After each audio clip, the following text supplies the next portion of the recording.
బ్రహ్మర్షి పితామహ పత్రిజీ బ్రహ్మర్షి పితామహ పత్రిజీ బ్రహ్మర్షి పితామహ పత్రిజీ. పత్రిజీతో నా ప్రయాణం కార్యక్రమానికి అందరికీ స్వాగతం. ఈరోజు మనం ఖమ్మం జిల్లా మధ్యవారిగూడెంలో ఉన్నాం. ఈరోజు ఒక పీరియడ్ మాస్టర్ ఆయన రమాదేవి గారు వాళ్ళ ఇంట్లో ఉన్నాం ఈరోజు మనం. మరి రమాదేవి గారి జీవితం, మరి పత్రిజీ ఆవిడ జీవితం మీద చూపించిన ప్రభావం, మరి ఎలా ఆవిడ జీవితం ధ్యానంతో పత్రిజీ పరిచయంతో ఎలా అద్భుతంగా మారింది అనేది తెలుసుకునే ప్రయత్నం చేద్దాం. బట్ చూస్తున్న ప్రేక్షకులకి ఒక చిన్న సూచన, ఈ కార్యక్రమాన్ని మాత్రం పూర్తిగా చూడండి. ఎందుకంటే ఇది ఆషామాషి కార్యక్రమం కాదు. ఇందులో చాలా విషయాలు మీరు వినబోతున్నారు.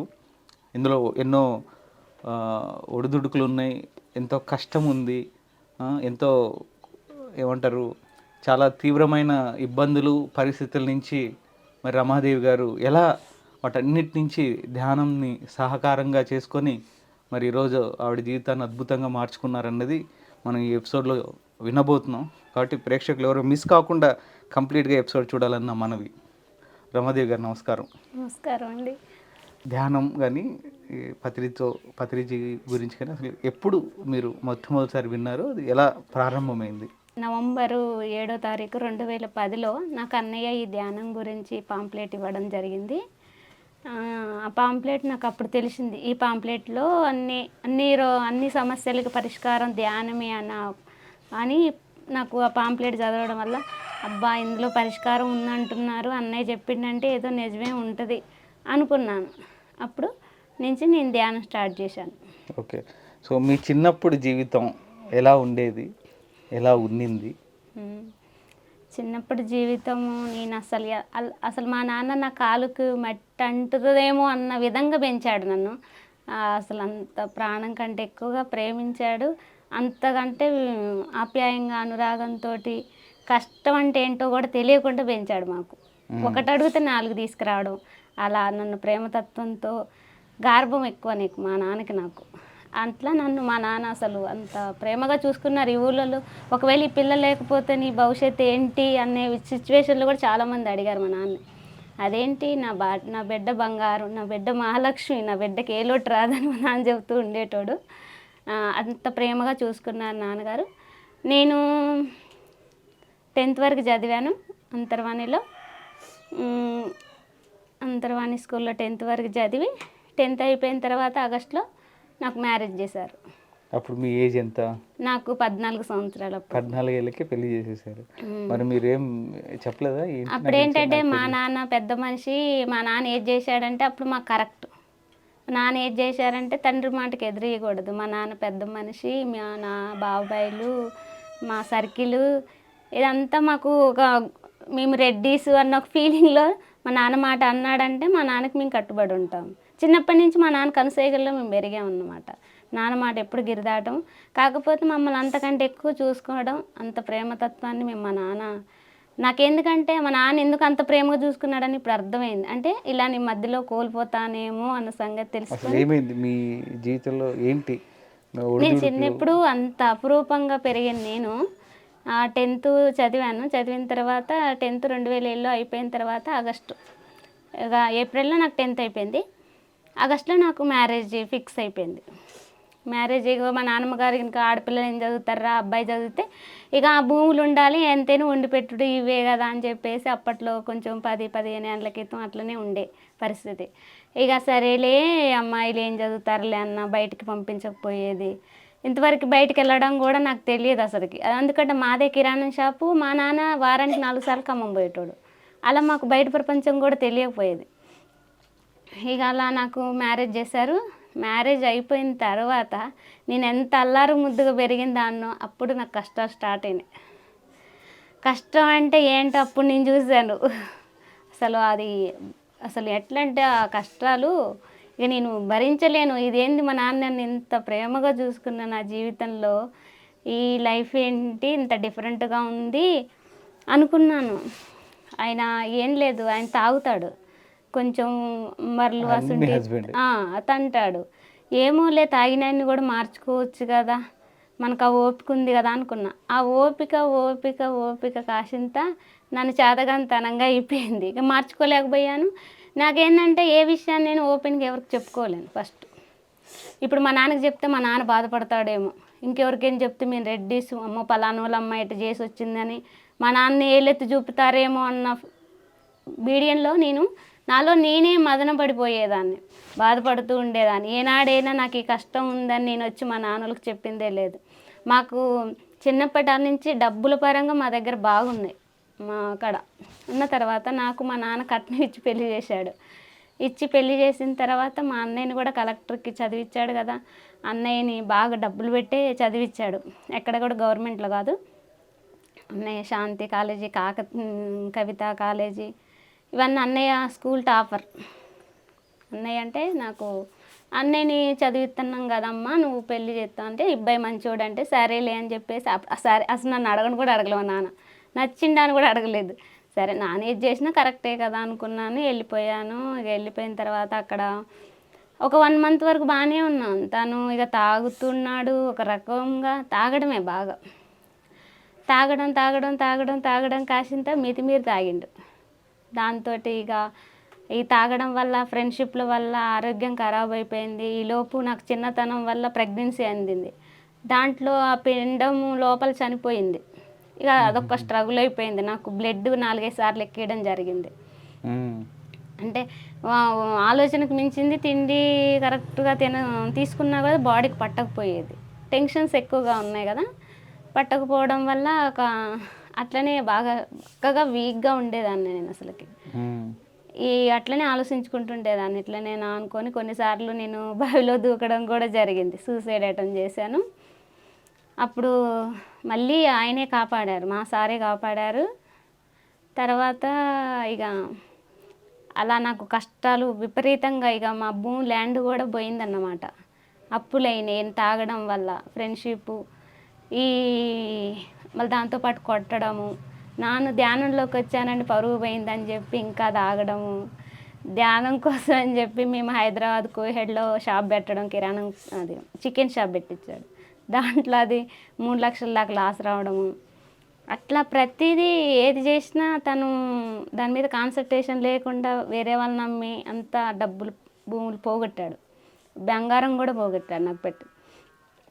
అలా నేను అవన్నీ పోయినాయి. ఇంతలోకి పిల్లగాళ్ళు అందారు. పిల్లగాళ్ళు అందితేనన్నా మారతాడేమో అన్న ఉద్దేశంతో ఉండేదాన్ని. కానీ ఇంకా ఎక్కువ అయ్యాడు కానీ తగ్గలేదు ఆయన. ఇక సరేలే అనుకున్న టైంలో మళ్ళీ ఇంకో బాబు అందే టైంలో ఆయనకి లివర్ ఖరాబ్ అయింది. అప్పుడు నేను వద్దు అనుకున్నాను, తను కావాలి అన్నాడు. ఇక సరేలే మంచిగా ఉంటామేమో, తాగిన వాళ్ళు ఎప్పుడు చనిపోరు కదా అన్న ఉద్దేశంతో ఉండేను. ఆ బాబు కడుపులో పడ్డాడు, ఆయనకి లివర్ ఖరాబ్ అయింది. లివర్ ఖరాబ్ అయింది, ఇక అప్పుడే బతకడు అన్న ఛాన్సెస్ 95% పెట్టేశారు. ఈ బాబు పుట్టడం వల్ల కొన్ని రోజులు ఆఫ్ చేశారని మాస్టర్ చెప్పడం జరిగింది. సో ఎప్పుడు ఆయన శరీరాన్ని ఎప్పుడు వదిలేశారు, అసలు ఎలా జరిగింది? ఆయన శరీరాన్ని 2018 సెప్టెంబర్ 27వ తారీఖు 28వ తారీఖు ఆయన వదిలేరు. తర్వాత ఈ ఫాదరు ఆయన 18లో చనిపోయాడు. సెప్టెంబర్ 27వ తారీఖు, అక్టోబర్ 15వ తారీఖు అన్నయ్య చనిపోయారు. జూన్ 9వ తారీఖు నాన్న చనిపోయారు. సో నాన్న ఎందుకు చనిపోయారు? నాన్నకి ఏంటంటే నా పెళ్ళైన తర్వాత కొంచెం మనీ పరంగా ఇబ్బందులు వచ్చాయి. మేము వడ్ల వ్యాపారం చేస్తే అందులో లాస్ వచ్చింది. ఇక లాస్ రావడం వల్ల నా మ్యారేజ్ చేశాడు. అందులో ఒకటి ఇక అంతా ఒకదానికొకటి ప్రాబ్లమ్స్ పెరిగిపోయాయి. ఇక అన్నయ్యని చదివియడము, బాగా అమౌంట్ పరంగా కూడా బాగా పెట్టాడు అన్నమాట అన్నయ్య. ఓకే. పెట్టడం వల్ల ఇక నాన్న కొంచెం బ్యాలెన్స్ పోయింది. మా లైఫ్లో బ్యాలెన్స్ పోయింది. ఈలోపు అన్నయ్య ఇక్కడ చదువుతూ అందరికి కూడా పలానోళ్ళు పిల్లగాడు కలెక్టర్ అవుతాడంట అన్న ఉద్దేశం చాలామందికి ఉండే. అసలు మా అన్నయ్య అంటే ఒక నీతి నిజాయితీ, ఒక కామెంట్ కూడా లేదు ఇంతవరకు మా అన్నయ్య గురించి. ఎవ్వరు ఎక్కడికి పోయి ప్రశ్నించి అడిగినా ఈ ఊర్లోనైనా పలానా అబ్బాయి అంటే అలా ఉండాలి మన కొడుకు కూడా అన్న ఉద్యమంలో ఉండు. అలాంటి ఆయనకి ఆ కలెక్టర్ జాబు చదువుతున్న సమయంలో ఈ ధ్యానం అనేది పరిచయం అయింది. బసవతారక హాస్పిటల్ దగ్గరికి వెళ్ళాడు. మా రిలేటివ్స్ ఒకళ్ళు బాగోలేకపోతే చూడటానికి కోసం వెళ్ళాడు. అక్కడికి వెళ్తే ఏంటి ఈ గుండెలేంది, బత్తాలు బత్తాలు కుట్టుడేంది, మనిషికి ప్రశాంతత లేదు, ఎందుకు వస్తున్నాయి ఈ రోగాలు అని తనకు ఒక బాధ వేసేసింది లోపల. ఆ బాధ వేసేసి బయటికి వెళ్ళంగానే ఈ పాంప్లెట్ ఇచ్చారంట ఎవరో చేతికి. ఇస్తే ఇక అక్కడ రూమ్కి వెళ్ళాడంట. రూమ్కి వెళ్ళి దీని గురించి చేద్దాము, కనుక్కుందాము అని చెప్పేసి దాని మీద పరిశోధన చేశాడంట. చేసిన తర్వాత ఇక ధ్యానంలోనే ఉన్నాడు. ధ్యానంలో ఉండి ఆ ఫ్రెండ్షిప్ ఆ సర్కిల్లోనే తిరుక్కుంటూ ఉన్నాడు. ఇక అన్నయ్య ఫోన్ కాంట్రాక్ట్ కూడా పోయింది మాకు. ఒక 6 ఏండ్లు మాకు అన్నయ్యకి సంబంధం లేదు. 6 సంవత్సరాలు అన్నయ్యకి మాకు 4-6 సంవత్సరాల దాకా. అన్నయ్య చనిపోయేంత వరకు నాకుంది కానీ మా నాన్న మా అమ్మోళ్ళకి లేదు. అవునా? అవును. ఎందుకలా? ఎందుకంటే అది కర్మ సిద్ధాంతం. అన్నయ్య ధ్యానమా చక్రానికి ఫస్ట్ వెళ్ళినప్పుడు అక్కడ అన్నయ్య ధ్యానంలో కూర్చున్నప్పుడు మా ఫ్యామిలీలో ఎవరు మిగలరు అని పత్రి సార్ చెప్పారంట. అవునా? ఆ ఉద్దేశము అన్నయ్య మనసులో పడిపోయింది. ఎప్పుడైతే నువ్వు నీ తల్లిదండ్రుల దగ్గరికి వెళ్తావో ఆ రోజే మీ తల్లిదండ్రులకి ఆఖరి అని చెప్పారంట. ఆ ఉద్దేశంతో అన్నయ్య మా నాన్న దగ్గరికి ఎప్పుడు రాలేదు. నాకు ఈ విషయాలన్నీ షేర్ చేస్తటం, ఇలా అంటే ఎవరైనా చూస్తే సొసైటీలో ఏమనుకుంటారు, ఇప్పుడు బాబాయ్లు వీళ్ళందరూ నువ్వు 4 గుద్దులు గుద్దైనా పిల్లగాని తెచ్చుకోకూడదు, అట్లా ఎట్లా వదిలిపెడతారు, పెళ్లి చేయొద్దా, ఎవరైనా లేదా అని ఇక వీటి సూటిపోటు మాటలు, ఈ ఫైనాన్షియల్ ప్రాబ్లము. మేము మా బంధువులు చుట్టాల దగ్గరకు కూడా ఒక 5 years వరకు మేము ఎక్కడున్నామో కూడా తెలియదు. అంతగా స్ట్రగుల్ ఫేస్ చేసాం మేము బాగా. అంతగా ఇక అసలు మేము ఒక అండర్ గ్రౌండ్లోకి వెళ్ళినట్టు అయింది ఆ పరిస్థితి. ఇటు అన్నయ్య ఒకటి ప్రాబ్లము, నాన్న బాగా టెన్షన్స్ ఈ అప్పులకి. ఇక పిల్లగాడు కలెక్టర్ చదువుతుందన్న పిల్లగాడు ధ్యానం చేస్తున్నాడు, జాబ్ పర్పస్ లేదు, పెళ్ళి లేదు, ఏమి లేదు అనే ఉద్దేశంతో ఆ నాన్న బాగా దిగులు చెందాడు. ఈలోపు ఉన్న ఒక్క ఆడపిల్ల జీవితం కూడా నా చేతులతో నేనే పాడు చేశాను అన్న మనది పట్టుకున్నాడు. అన్ని పరిస్థితి తన లోపల బాగా బాధపడుతూ ఫీల్ అవుతూ ఉన్నాడు. అలా ఫీల్ అవుతూ నాన్నకి బీపీ షుగర్ వచ్చేసింది. అట్లున్నా కూడా పత్రి సార్ వచ్చినప్పుడు నాన్న కలవడము, కాస్మిక్ వ్యాలీకి వెళ్ళడము, మా శాస్త్రీనంతలో మేము డొనేషన్ చేసుకోవడము. మా నాన్న వాళ్ళు కూరగాయల వ్యాపారం చేశారు ఖమ్మంలో. అది కొన్ని రోజులు రన్నింగ్ అయింది బాగానే. అది ఎలా అంటే వాళ్ళని తీసుకొచ్చింది అందులో నేర్చుకున్న తర్వాత మళ్ళీ హోటల్ బిజినెస్ పెట్టారు. అది కూడా బాగా ఒత్తిడితో కూడుకొని ఆ కర్మ తీరే లోపు సరోజ మేడం గారు ఇంట్లో అడుగు పెట్టారు. అన్నీ అక్కడ మేడం దగ్గరికి వెళ్ళారు. నా కొడుకు ఇలా ధ్యానంలోకి వెళ్ళిపోయాడు మేడం అని మా మేడం దగ్గరికి వెళ్ళి ఏడ్చేశాడు మా డాడీ. ఇట్లా నా కొడుకు ఇలా ధ్యానంలోకి వెళ్ళిపోయాడు, అసలు ఉన్నాడా లేడా అమ్మ నా కొడుకు అని అంటే మేడం గారు ఉన్నాడు కానీ తొందరలో వస్తాడు, ఏం కాదు నువ్వు వెళ్ళిపో అని చెప్పాడు వీళ్ళిద్దరికి. చెప్తే ఇక సరేలే అని చెప్పి వాళ్ళిద్దరు వచ్చేసి ఇడ్లీ బండి పెట్టుకునేటోళ్ళు అక్కడ మేడం గారు వాళ్ళ ఇంటి ముందు. అక్కడికి వచ్చాకే వాళ్ళు 20 లక్షలు అప్పు తీర్పుకున్నారు. అప్పు తీర్పుకున్నారు, మళ్ళీ బండి కొన్నారు. నాన్న నాకు మళ్ళీ రిటర్న్ గోల్డ్ చేయించాడు. మళ్ళీ మేము ఫైనాన్స్గా క్లిక్ అయిపోయినాం బాగా. మళ్ళీ మా బంధువులందరూ మమ్మల్ని గుర్తించారు. కానీ మాకు అప్పుడు ఏంటంటే ఆ విలువ 5 yearsలో మా వాళ్ళు ఎవరు, అయిన వాళ్ళు ఎవరు, డబ్బు ఏంటి, అప్పుడు మేము అవన్నీ తెలుసుకున్నాం అన్నమాట. అది మా నాన్న ఎప్పుడు చిన్నతనం నుంచి మా తాతయ్య మా నాన్న చిన్నతనం చనిపోయేటలకే మా నాన్న వాళ్ళ 6 అన్నమాట. మా నాన్న బరువు బాధ్యతలు మోసాడు. వాళ్ళ పిల్లలు పుట్టిన దాకా కూడా మా అమ్మ మా నాన్న పొత్తులోనే ఉన్నారు. మా నాన్న పెద్దోడు కాబట్టి ఇక ఫ్యామిలీ పరంగా మా నాన్న అందరు మా వాళ్ళే. అప్పుడు మా నాన్నకి ధ్యానం పరిచయం అయింది కదా. ఆ 5 yearsలో మా నాన్నకి బంధువులు, డబ్బులు, ఫ్రెండ్షిప్ ఈ విలువను తెలియజేశారు. అప్పుడు మా నాన్న దాన్ని నేర్చుకున్నాడు ఆ సబ్జెక్టు. అప్పుడు మళ్ళీ సరోజ మేడం గారు ఇంటికి వచ్చిన తర్వాతనే మా నాన్న వాళ్ళు క్లిక్ రావడం, మళ్ళీ యథావిధిగా మళ్ళీ మనీ పరంగా అయినా అన్ని రకాలుగా వాళ్ళు సెట్ అయిపోయారు. కానీ ఒక పర్సన్ అన్నయ్య ఇట్లా చదువుకున్న పిల్లగాడు కదా ఇట్లా అయిపోయాడు, అసలు ఏమీ లేదు అనుకుంటా. కాకపోతే అన్నయ్యకి జీవితంలో కొన్ని కర్మలు ఉన్నాయంట గత జన్మలో. ఆ కర్మలు అన్నయ్య తెలుసుకున్నాడు. ఈ ఫ్యామిలీ గురించి నేను ఒక్కదాన్నే ఉన్నానంట, ఎవరు లేరట ఈ ఫ్యామిలీలో అని ధ్యానమా చక్రంలో ధ్యానంలో కూర్చున్నప్పుడు అన్నయ్య తెలుసుకున్నాడు. నాన్న వాళ్ళ దగ్గరికి వెళ్తే నీ ప్రాణం పోతుందని, వాళ్ళ ప్రాణం పోతుందని చెప్పారట. ఇక అన్నయ్య ఆ భయంతో ఎప్పుడు మా దగ్గరికి రావాలనిపించినా కూడా ఎన్ని కష్టాలు పడ్డాడో మా అన్నయ్య. అలా ఒక గుడిలో భోజనం కూడా తీసుకునేటోడట.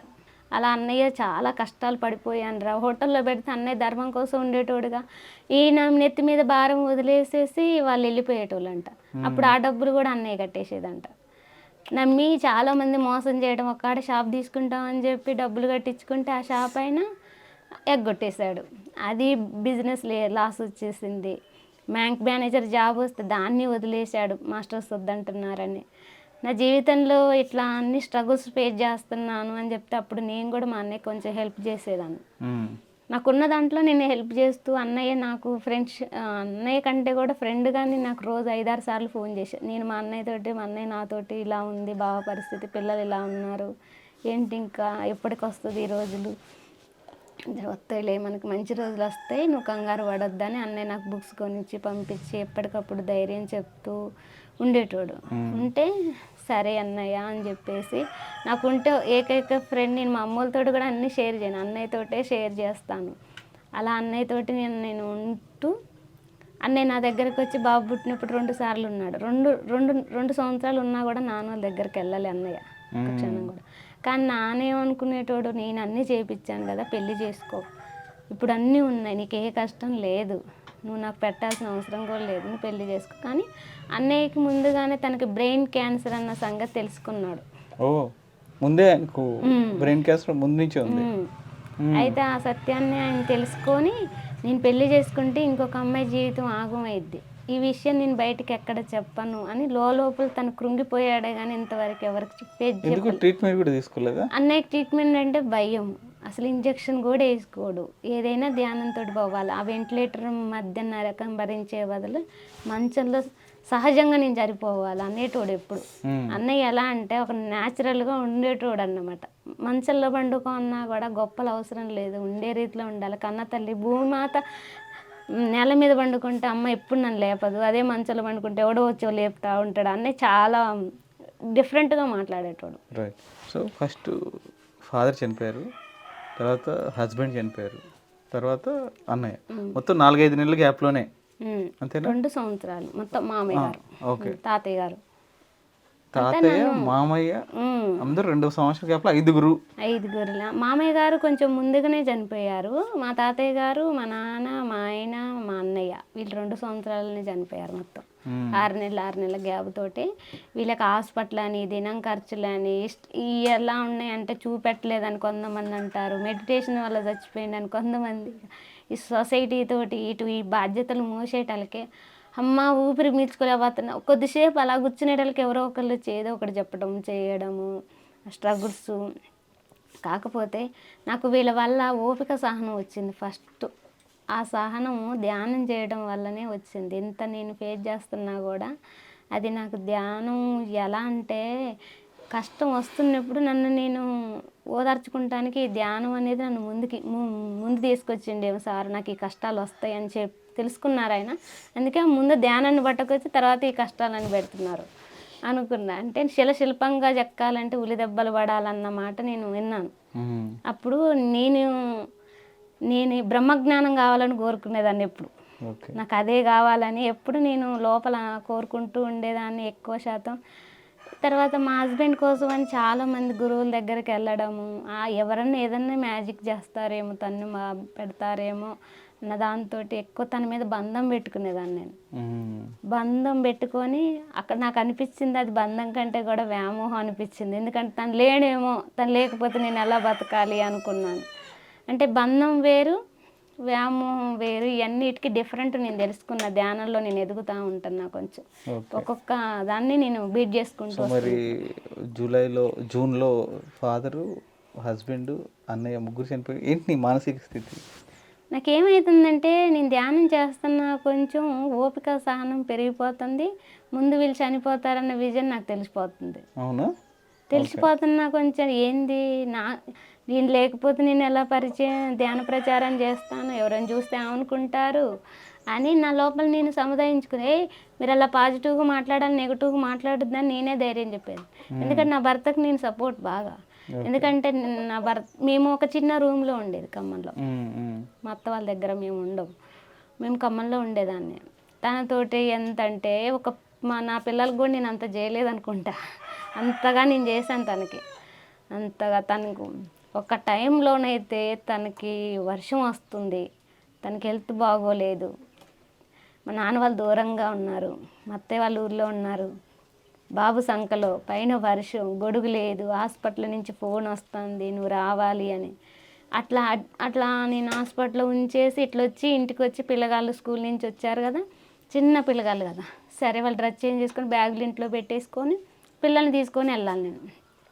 అప్పటికే 6:30 అయింది.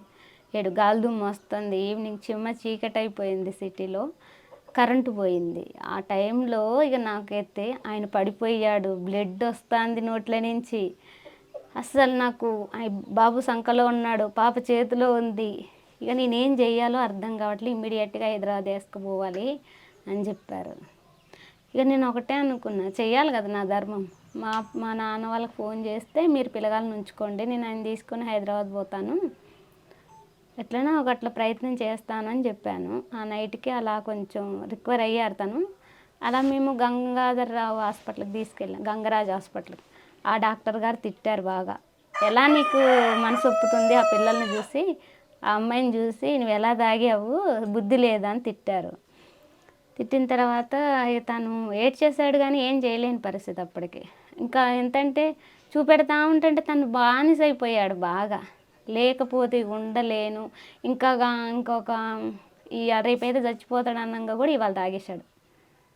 ఇక అలాంటి సిచ్యువేషన్లో మనం తట్టుకోలేం. ఎందుకంటే నేను పిల్లల్ని స్కూల్ కాడ తోలరాడానికి పోయినప్పుడు కూడా వాళ్ళ ఫ్రెండ్స్కి ఫోన్ చేసి, ఆ స్కూల్కి వెళ్ళిన టైంలో కూడా ఆ ఫ్రెండ్స్ వచ్చి సీసా ఇచ్చేసి తలాపును పెట్టుకున్నాడు.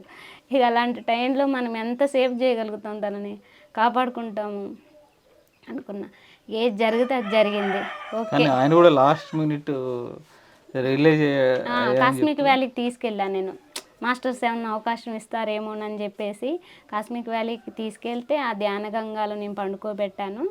అప్పుడు పండుకోబెట్టిన రోజల్లా బాగానే ఉన్నాడు, 1 రోజు 2 రోజులు. కానీ వణుకొచ్చేసింది తనకి బాగా, లోపల నుంచి వణుకొచ్చేసింది, నిలవలేకపోతున్నాడు. మేడం గారు చూసేసి ఎక్కువ రోజులు బతకడరమ్మా, మొత్తం ఖరాబ్ అయిపోయినాయి, అనవసరము, ఆయనకి ఈ జన్మలో ఆ టైం రాలేదు, ఇంకా అయిపోయింది బాడీ, నువ్వు తీసుకెళ్ళిపోరమ్మా అని చెప్పారు మేడం గారు. ఇంకా నువ్వు ఇంటికి తీసుకెళ్ళని చెప్పారు. నేను ఇంటికి తీసుకొని వచ్చాను, ఎందుకంటే ఆయన మెడిసిన్స్ వాడట్లే, టైం టు తీసుకెళ్ళిన దగ్గర కండిషన్ ఉంచట్లేదు. తీసుకొని వచ్చేసాను. సరే ఏదైతే అదేంది, పిరమిడ్ని ఎత్తున పెడుతున్నాను, ధ్యానం చేస్తున్నాను, నువ్వు కూడా ధ్యానం చెయ్యి, ఎంతో కొంత ఇంకేది జరిగితే అది జరిగింది, నేనైతే యాక్సెప్టెన్షన్కే ఉన్నా నేను అనుకున్నాను. ఇక ఆ రోజు ముందు రోజు తను ఎందుకో ధైర్యంగానే ఉండి ఆ రోజే లేచాడట, లేవలేదు అసలు ఇన్ని రోజుల నుంచి. ఆ రోజు లేచి ఒక పెరుగన్నం తిన్నాడంట. నేను ఆ రోజు కాస్మిక్ వ్యాలీకి వెళ్ళడం జరిగింది. అంటే 11 పౌర్ణములకి నేను హాజరవుతానని చెప్పి మా మహోత్తర్ బాబాజీకి నేను చెప్పడం జరిగింది. అయితే సరేలే అని చెప్పేసి వెళ్ళిపోయా. తన్ని మా అత్తయ్య వచ్చింది, అత్తయ్య నువ్వు రా, ఈరోజు నేను పౌర్ణమికి కాస్మిక్ వ్యాలీకి వెళ్తున్నాను, మీరు వస్తే నేను వెళ్తానంటే పొద్దున్న. అప్పుడు నేను ఫస్ట్ టైం సింగిల్గా నేను కాస్మిక్ వ్యాలీకి వెళ్ళిన. అప్పుడు వెళ్ళిన రోజు ఈవినింగ్ దాకా ఉండేసి బయలుదేరి వచ్చాను. వచ్చింది నైటు, తనకి నేను ధ్యానం చేస్తుంటే కొంచెం దగ్గు వస్తుంది.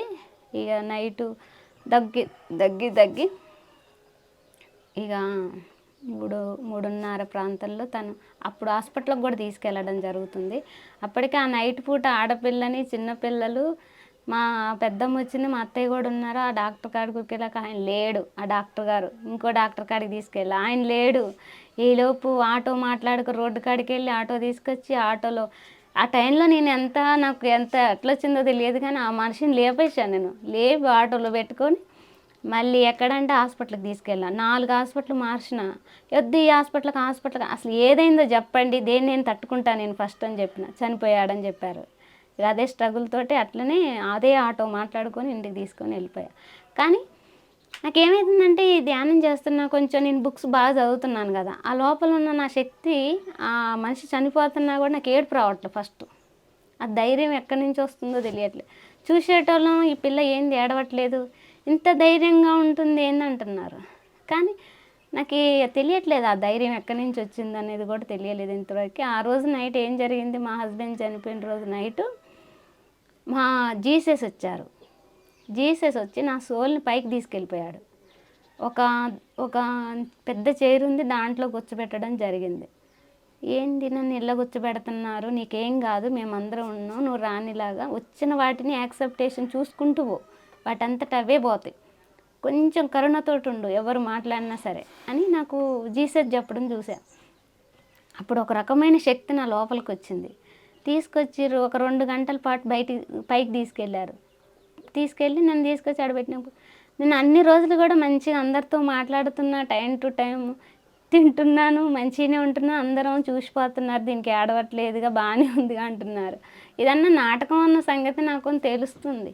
నా లోపల ఒక ఎనర్జీ నన్ను ముందుకు తీసుకెళ్తుందన్న సంగతి నాకు అప్పుడు అర్థమవుతుంది. కానీ నేను చెప్తే దీనికి ఏదో పిచ్చి పట్టిందిలే, మగడు చచ్చిపోయింది అన్నాడు ఆ ఊళ్ళో అనుకుంటారు.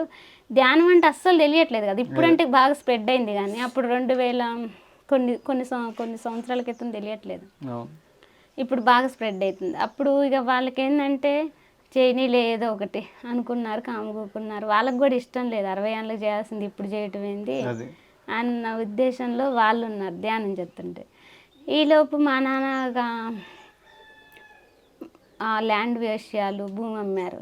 నాకు అప్పటిదాకా కూడా ఈ బాధ్యతలు కనుక ఏం తెలియదు, ఈ డబ్బులు ఏంటి, ఈ పిల్లల్ని ఎట్ట చదివేయాలన్న సంగతి కూడా తెలియదు. అప్పుడు నాకు మా ఆయన చనిపోయినాక కొన్ని రోజులకి అయ్యో నా పరిస్థితి ఇట్లా అయిపోయింది, ఏంది, డబ్బులు పోయినాయి, జీవితం పోయింది, ఎట్లా బతకాలి, ఉన్న ఆస్తి కూడా నా పేరు మీద లేదు ఇప్పుడు కూడా, ఎట్లా నేను పిల్లలు చదువుకోవాలన్న నా భర్తకి ఇన్సూరెన్స్ ఉంటే దాని పేరు మీద నా పేరు లేదు, నా భర్త పక్కమ్మటి లేకపోవడం వల్ల నేను మా అత్తయ్య వాళ్ళతో గొడవ చేశాను. నేను 1000 మంది మధ్యలో పెళ్లి చేసుకుంటే నా భర్త పక్కమ్మటి నా పేరు లేకపోవడం ఏంటి, ఇది ఎక్కడి దారుణం, భర్త చచ్చిపోగానే తీసేస్తారా అని చెప్పేసి నేను వాళ్ళతో గొడవలు ఆడటం జరిగింది 2-3 సార్లు. ఉద్రేకం, కోపం ఎక్కువగా ఉండే, డిస్టర్బ్ అయిపోయాను నేను బాగా. మా అత్తయ్య మీదకి కూడా నేను వెళ్ళడం జరిగింది.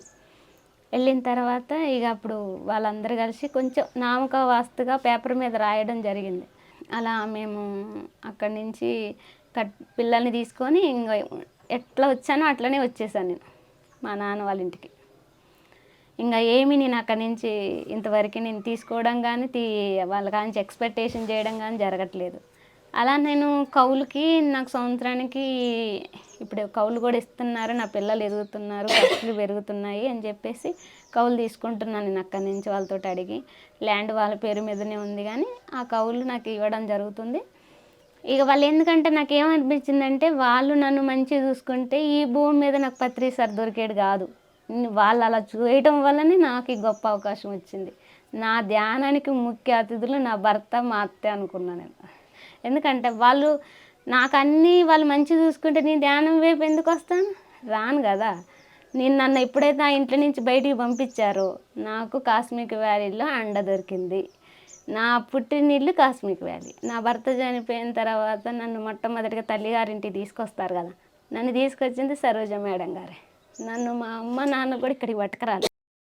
అందుకే నాకు నా శరీరానికి తల్లి మా అమ్మ కావచ్చు, నా ఆత్మకు తల్లి సరోజ మేడం గారు అని చెప్తాను నేను ఎప్పటికీ. ఎందుకంటే నన్ను నేనుగా డిస్టర్బ్ అయిన క్షణంలో ఆమె ఆదరించింది. తను ఎవరైనా ఏదన్నా అన్నా కూడా తను గద్దాయించేది. దానికి ఎవరు లేరని ఇక్కడికి వచ్చింది, దాన్ని భయపెట్టిస్తారా, దానికి 2 పిల్లలు ఉన్నారు, అదేదని చేస్తే దాని పిల్లల భవిష్యత్తు ఏందని చెప్పేసి మేడం గారు ప్రతి క్షణం నన్ను కంటికి రెప్పలా కాపాడింది. సార్ కూడా నన్ను అలానే చూసుకున్నారు. అలా నేను ముందుకు తీసుకెళ్ళడం వల్ల ఈరోజు నేను ఏదని చెప్పాలి అంటే వాళ్ళిద్దరే కారణం. దానివల్ల అన్నయ్య కూడా నువ్వు కాస్మిక్ వ్యాలీలో ఉండలేకపోతే ఈ భూమి మీద నువ్వు అవసరం లేదులే అని చెప్పారు. ఇక అట్లా నేను కాస్మిక్ వ్యాలీలో పత్రిసారి వచ్చి నువ్వు కొన్ని రోజులు అక్కడ ఉండాలి అని చెప్పారు. నా చిన్న పిల్లలు, తండ్రి లేడు, నేను వదిలిపెట్టిపోతే వాళ్ళ పరిస్థితి ఏంది అని అనుకున్నా. కాకపోతే ఆ జ్ఞానం లేకపోతే ఈ సొసైటీలో నేను బతకలేను కదా, ఈ మాయ ప్రపంచం కదా అని అన్నయ్య నన్ను గుర్తించి నా పిల్లల్ని అన్నయ్య పట్టుకొని నన్ను 1.5 ఇయర్ కాస్మిక్ వ్యాలీలో నన్ను కొట్టాడు కూడా. నేను పోనంటే అన్నయ్య కొట్టి, అన్నయ్య నా కోసం 2 రోజులు అన్నం తినలే, నేను మా చెల్లెని కొట్టాను రా అని. అన్నయ్యకి నా మీద అంత ప్రేమ. ఎందుకంటే ఆత్మజ్ఞానం లేదు, నువ్వు ఎలా బతుకుతావు, నువ్వు ఆత్మజ్ఞానం సేవ చేయడం వల్ల కొన్ని రోజులు మైండ్ సెట్ మారిపోయిద్ది, నీ ఆలోచన విధానం మారిపోయిద్ది, నువ్వు అక్కడ సేవ చెయ్యి అని చెప్పేసి అన్నయ్య నన్ను అక్కడ కొన్ని రోజులు ఉంచాడు. అక్కడ కూడా అన్నయ్య నన్ను తీసుకురావాలి, తోలు రావాలి, అంతకు మించి ఇంక ఏది లేదు నాకు. అలా నన్ను కొన్ని రోజులు అన్నయ్య చేయడం వల్ల అన్నయ్యకి ఎందుకు తోలిచ్చాడంటే, నాన్న చనిపోయిన దినాలకి అన్నయ్యని తీసుకెళ్తానని పైనుంచి మాస్టర్స్ చెప్పారంట. నన్ను ఖమ్మం తీసుకెళ్ళాడు అన్నయ్య. నాన్నకి కార్యక్రమాలకి సామాగ్రి కావాలి కదా, తీసుకెళ్ళాలనుకున్నప్పుడు అన్నయ్య నన్ను హోటల్కి తీసుకెళ్ళాడు. ఏందన్నయ్య ఇప్పుడు హోటల్కి పోతున్నావు అంటే, నీకు ముఖ్యమైన విషయం చెప్పాలి, అందుకే తీసుకెళ్తున్నా అన్నాడు. సరేలే ఇక అని మేమిద్దరం కలిసి హోటల్కి వెళ్ళి కూర్చున్నాము. ఏం చెప్తాడో ఏంటో అసలుకే మాస్టర్స్ అంటాడు, నాకేమో భయం అవుతుంది, ఒకదానిమ్మటి ఒకటి భయం అవుతుంది అనుకున్నా. ధైర్యంగా చేతిలో చేసి, ఇక నువ్వు ధైర్యంగా ఉండాలి, అమ్మని పిల్లల్ని నువ్వే చూసుకోవాలి, నాకు కూడా టైం అయిపోయింది, మాస్టర్స్ తీసుకెళ్ళిపోతారంట, ఫస్ట్ నేను వెళ్ళాల్సిందే, నాన్న ముందు వెళ్ళిపోయాడు, నాకు కూడా ఇక టైం ఆసన్నమైంది, ఇక నేను వేరే డిజైన్లోకి వెళ్ళిపోతున్నాను అని చెప్పేసి అన్నయ్య నాకు చెప్పడం జరిగింది. ఇంకా అప్పుడు ఇక నేనైతే 10 రోజులు మనిషిని కాలేదు. ఇక మా అన్నయ్య పోతే ఇంకెవరు నాకు అండ. కొంతమంది అన్నారు, పెళ్ళి చేసుకోమ్మా, మీ అన్నయ్య చనిపోయాడు, మీ ఆయన చనిపోయినాక అంటే, అదేంది మా నాన్నుండు మా అన్నయ్య ఉండు, నాకు 2 పిల్లలు ఉన్నారు, నేను ఎలా పెళ్లి చేసుకుంటా, నేను చేసుకోను, మా వాళ్ళు అండగా ఉన్నారు, నాకు ధ్యానం అండగా ఉంది అన్న మాట్లాడాను. ఈలోపు మా నాన్న చనిపోయిండు, మా అన్నయ్య చనిపోయిండు, దాని కారణాలతోటి నేను అన్నయ్య ఈ విషయం చెప్పేటాలకే ఎమ్మటే అన్నయ్య మా ఇంటికి పోదాంపా, పిచ్చిలా మాట్లాడుతున్నావు అన్నయ్య నువ్వు, అట్లా చిన్నపిల్లలు నేను అమ్మ ఏం తెలియదు, ఎట్లా బతుకుదాం అనుకుంటున్నావు, నిన్నటి తీసుకెళ్తారు, నువ్వెవరికి అపకారం కూడా చేయలేదే, నువ్వు తాగవు, సిగరెట్లు అలవాట్లేవు, నువ్వెలా చనిపోతావంటే, నా టైం అయిపోయింది, నేను వచ్చిన కర్మ అయిపోయింది, నేను వెళ్ళిపోవాల్సిందే, అందుకే నేను వెళ్ళిపోతున్నాను, నువ్వు వెళ్ళాలి. ఇంటికి తీసుకొచ్చి నన్ను అన్నయ్య 3 దెబ్బలు కొట్టడం కూడా జరిగింది. నాకు బాగా కోపం ఉంటే 3 దెబ్బలు కొట్టేశాడు అన్నయ్య. నన్ను కొట్టి బండి మీద కూర్చోబెట్టి, పిల్లలు ఏడుస్తున్నారు గట్టిగా, మా మమ్మీ అని. ఈ పిల్ల 5 నెలలు స్కూల్కి కూడా పోలే, ఎందుకంటే మా మమ్మీ వస్తేనే మేము పోతాం, లేకుంటే లేదు, మీరు చదివినా చదవకపోయినా అవసరం లేదు, మా చెల్లె ఇంపార్టెంట్, మా చెల్లెకి ఇప్పుడు నువ్వు ఇప్పుడు కాకపోతే ఇంక 4 రోజులు చదువుతావు, మా చెల్లె లైఫ్లో బీట్ చేయాలంటే అక్కడ సేవ చేయాల్సిందే, లేకుంటే నేను వెళ్ళిపోయినాక మా చెల్లెని ఎవరు చూసుకుంటారు, తనకు ఆత్మజ్ఞానం ఇంపార్టెంట్ అని చెప్పేసి నన్ను పిల్లలు ఏడుస్తున్నా గుంజి ఎడబడేసి బండి మీద ఎక్కించుకుపోయి ఆడదోలి మేడం గారి చేతుల్లో పెట్టేసి వచ్చేసి ఉంటే ఉండు, సత్యజావు, నేను వచ్చిన దాకా మళ్ళీ నువ్వు ఎటు పోవద్దు అని చెప్పి ఆడే ఉంచాడు. ఉంచితే నేను 4 రోజులు ఒంటరిగా ఫీల్ అవుతూ పిల్లలు గుర్తుకు రావడం ఇవన్నీ జరగడం జరిగింది. అప్పుడు పత్రి సార్ చెప్పారు, నువ్వు ఇద్దరికే తల్లి అంటున్నావు, మరి ఇంతమంది నీ పిల్లలు కాదా, వీళ్ళందరూ ఎవరు పరాయి వాళ్ళ, ఇక్కడ వీళ్ళందరినీ నీ పిల్లల్లాగా చూసుకుంటేనే నీ పిల్లలు అక్కడ సేఫ్గా ఉంటారు, లేకుంటే వాళ్ళని కూడా తీసేస్తావు, ఉండు ఒక్కదానివి అని చెప్పారు. ఇంకప్పుడు ఇంకా భయం వేసింది. ఇంకా ఆ డెసిషన్ తీసి పక్కకు పెట్టేసి ఇక అందరినీ నా పిల్లలు అనుకున్న దాంట్లో నేను ఉన్నన్ని రోజులు 24 గంటలు నేను సేవ చేశానని చెప్పడానికైతే నేను అనుకుంటున్నాను. చేశాను నేను ఖచ్చితంగా 24 గంటలు, ఏ టైంలో ఏ మనిషి వచ్చినా నేను నిండి పెట్టి చేసి నన్ను నేను మర్చిపోయి సేవ చేశాను అక్కడ. ఆ సేవ చేసే అవకాశం నాకు మేడం గారు కల్పించారు. దానికి వాళ్ళు కూడా నేను చేసే నాకు అవగాహన లేదు కాబట్టి నన్ను ప్రతి క్షణం ఇట్లా చేయి అట్లా చేయి అని పని నేర్పించుకుంటూ చెప్తూ నాకు సాధ్యపడిద్దని చెప్పి వాళ్ళకి తెలుసు, అందుకే నాకు ఆ పని చెప్తున్నారు అనుకున్నా. నేను నేర్చుకున్నానన్న సంగతి నాకు తర్వాత అర్థమైంది. నేను ప్రతి పనిని అక్కడ నేర్చుకున్నాను. ఇలా 500 మందికి కూడా నేను వండి పెట్టగలిగే అంత కెపాసిటీ, ఎక్కడ వనకను జనకపోకుండా నేను ఉండగలుగుతున్నాను. నేను ఆ పనులు చేస్తున్నానంటే నేను ఫిజికల్ లైఫ్లో బయట ప్రపంచంలో చేయాల్సినవి ఉన్నాయని ఇప్పుడు నాకు అర్థమైపోయింది. నేను అక్కడ ప్రతి పని బొచ్చెలు మూసే కానీ అంట్లు రుద్దే కానీ 1 రోజులు అక్కడ పని మనిషి రాకపోతే అస్సలు ఇక నేనే పని మనిషి అని కూడా కాదు, సేవ చేశాను.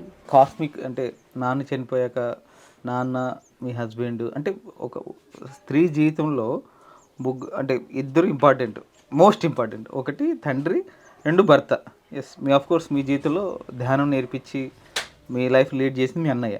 సో ఈ ముగ్గురు చనిపోయాక ఖచ్చితంగా జీవితం మొత్తం శూన్యంగా అనిపిస్తుంది, అవునా? సో కాస్మిక్ వ్యాలీ వల్ల, ధ్యానం వల్ల, ప్రతిసారి మాటల వల్లనే మీ జీవితం మొత్తం మారిపోయిందా? అవును. ఏ రకంగా మారింది? అంటే ఏ విషయం మీ జీవితాన్ని ఎక్కువ మీరు మారడానికి ప్రభావం చూపించింది? నేను బుక్స్ బాగా చదివేయడం మా అన్నయ్య.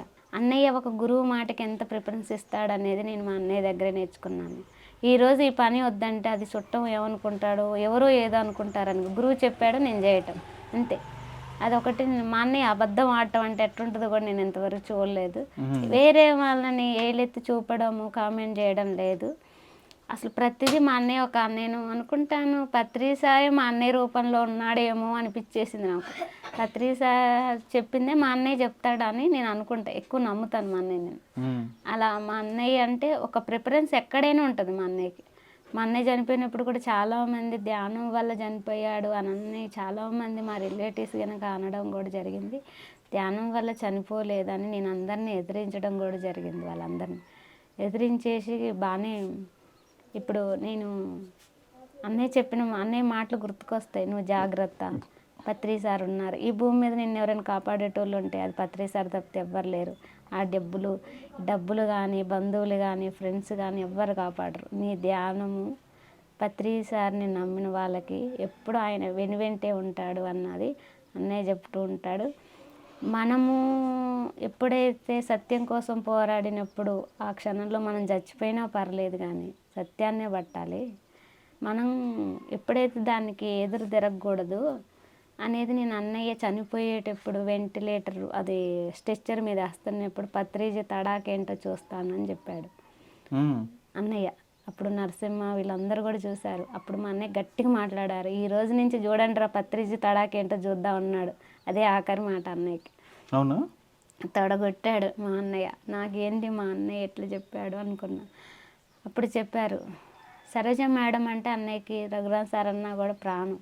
నాకు అన్నయ్య చెప్పింది ఏంటంటే, పిల్లలు జాగ్రత్త, ఇట్లా చూసుకో, ఉన్న దాంట్లోనే తృప్తిపడు, ధ్యానం చేయటం వల్ల ఇంద్రియాల మీద కంట్రోలింగ్ వస్తుంది, బాహ్య ప్రపంచంలో ఉరకడం అనేది తగ్గిపోద్ది, మనకి ఏదైనా మనం బ్యాలెన్స్ చేసుకోగలుగుతాము. ఏవైతే ఆ బ్యాలెన్సింగ్లో మన లోపల ఉన్నప్పుడు మనం ధర్మం కోసం పోరాడుతాం. ఎప్పుడైతే ఈ బాహ్య ప్రపంచంలో వాటి కురికినంతసేపు జీవితంలో కష్టాలు వస్తూనే ఉంటాయి. ఆ కష్టాలు రాకుండా ఉండడమే ధ్యానం. ఆ ధ్యానంలో ఆత్మజ్ఞానం వచ్చినప్పుడు గురువు మన జీవితంలో వెనువెంటే ఉండి ఎలా రక్షిస్తాడనేది ఇప్పుడు అన్నయ్య చనిపోయిన తర్వాత అన్నయ్య చెప్పాడు నా కోసం. నేను ఉన్న రోజులు మేడాన్ని అయితే నువ్వు బాగా చూసుకో, తర్వాత అమ్మని కూడా బాగా చూసుకో, పిల్లల్ని చూసుకో. నేను గురువు ఏం నేర్పాడంటే, నాకు మా అమ్మని ఎలా చూసుకోవాలో కూడా తెలియదు, ఎవరితో ఎలా మాట్లాడకూడదు.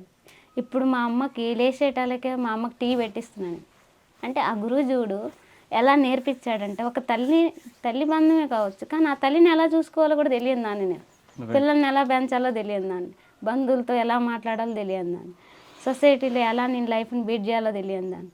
అలాంటిది గురువు ఆ జ్ఞానం ఇవ్వడం వల్ల ఇవాళ నేను ఏ వ్యక్తితోటైనా, ఇవాళ డెత్ సర్టిఫికేట్ తీయడమైనా, ఫ్యామిలీ సర్టిఫికేట్ తీయడమైనా, ఇవాళ నేను ఇక్కడ మా ల్యాండ్ భూమి పట్టాల బుక్కులు చేయించడంలోనైనా, మా పిల్లల స్కూల్ కాడికి పోయి మాట్లాడుకోవడం, ఇవాళ నాకు నేనుగా ఎవరికైనా సమాధానం చెప్పుకోగలుగుతున్నాను అంటే అది గురువు నేర్పిన జ్ఞానం. ఎందుకంటే మన కాడ సత్యం ఉన్నప్పుడు మనం ఎవరితోటైనా మాట్లాడగలుగుతాం. మనం తప్పు అన్నప్పుడు ఆ తప్పును అంగీకరించడానికి కూడా సిద్ధపడతాం. ఎందుకంటే అది నాకు ధ్యానం నేర్పించింది ఆ గుణం. నిజానికి మీ జీవితంలో జరిగిన లాస్ ఏదైతే మీరు పోగొట్టుకున్నారో, ఇంత లాస్ తర్వాత చాలామందికి ఇంక జీవితమే లేదు అనిపిస్తుంది. కానీ అట్లాంటిది మీరు ఇంకా అద్భుతంగా జీవిస్తున్నారు, ఇంకా ఆనందంగా తయారయ్యారు. ఆనందం అవడం కాకుండా ఇంకా 10 మందికి చెప్తున్నారు ఈరోజు మీరు. సో ఎలా అనిపిస్తుంది మీకు? సార్ చెప్పారు, నేను కాస్మిక్ వ్యాలీలో ఉన్నప్పుడు నీ జీవితం కొన్ని వేల మందికి ఆదర్శం కాబోతుంది రామా, నువ్వు తొందరపడద్దు అని నాకు సార్కి. ఏంటంటే కాస్మిక్ వ్యాలీలో ఉన్నప్పుడు కూడా సార్ వస్తున్నారని అందరూ ఉప్పుతూ ఉంటారు చాలామంది. మ్యాక్సిమం ఒక గురువు ఏం చెప్తాడంటే, నన్ను కాదు పట్టుకునేది, నా పలుకులు పట్టుకోండి, నీ సాధన నీకు ఇంపార్టెంటు, సాధన చెయ్యి, నేను చెప్పిన మాటలు పట్టుకున్నారు. నాకు అప్పుడు సార్ చెప్పింది ఆ ఇన్సిడెంట్ ఏంటంటే, సారు హోమ్లోకి వెళ్ళారు అందరూ, అక్కడ సేవ చేసేది నేను మాత్రమే. హోమ్లో ఏముందనేది నాకు మాత్రమే తెలుసు, అందరు వెళ్ళారు కానీ అక్కడ సార్కి ఏది అవసరమో తెలియదు, కానీ సార్ ఎమ్మటున్నారు అందరూ. ఎక్కడ ఏది ఉందనేది తెలియదు కదా వాళ్ళకి. మేడం గారికి సార్కి నీళ్ళు పెట్టడం, పక్కేయడం, సార్కి కావాల్సిన బ్రష్ పేస్ట్ అవన్నీ నేను నాకు సార్ గురించి నువ్వు చూసుకోరమ్మా, నీకు అన్నీ తెలుసు కదా అని చెప్పి మేడం గారు నాకు ఇచ్చారు. సరే అని చెప్పేసి సార్ వచ్చేటలకి నేను అన్నీ చేసుకొని పెట్టుకున్నాను. ఇక సార్ వచ్చారు, జనం సార్తో పాటు ఉరికారు. ఈలోపు సార్ కాఫీ కావాలంట అని ఎవరో ఆర్డర్ ఎత్తున్నారు. ఆర్డర్ వేయడం కాదు, మొత్తుకుంటున్నారు. నేనేంటి బర్రెను పెట్టుకొని వచ్చాను. నేను కాఫీ పట్టుకొచ్చి ఇటు పట్టుకున్నాను. ఒక ఆవిడ వచ్చి తీసుకొని వెళ్ళింది. నేను నా ఆలోచన ఏంది, సార్కి చేరాలి కానీ నేను ఇచ్చినా ఇంకోళ్ళు ఇచ్చినా ఏం పర్లేదు, సార్కి అది కావాలి అని నేను అనుకున్నాను. అప్పుడు ఆ క్షణామా ఇట్లా నెట్టి పడేసింది నన్ను. నువ్వు రావద్దు అని చెప్పేసి నెట్టేసి డోర్ వేసింది. ఇదేంటి, ఒక మాస్టర్ ఇలా మాట్లాడతారా? గురువుకి తెలియదా గురువు ఎలా ఉండాలి? గురువు దగ్గర వినయం సంస్కారం ఉండాలి. గురువు అంటే శరీరం కాదు, గురువు అంటే చైతన్యం. గురువుకి తెలుసు ఎవరు తెస్తారు, ఎవరు చేస్తారు, ఎవరు చెయ్యరో అని. నాకు అప్పుడు నేను ఆమె నెట్టేసేటలకి ఆ చెట్టు కింద ఉంటే చెట్టు కింద కూర్చున్నా. వీళ్ళు ఏంది రోజంతా నేను ఇక్కడ సేవ చెప్తాను, వీళ్ళు ఈ క్షణాన్ని వచ్చి సార్ దొరుకుతూ ఉంటారు. సార్కి ఇప్పుడు ఏది కావాలో తెలియదు, సార్ అడుగుతారు, వీళ్ళు పోయి ఎక్కడ చూస్తుంటారు అనుకున్నాను. ఆ తర్వాత సార్ నన్ను 1 గంట ఎప్పుడు లేపాడు.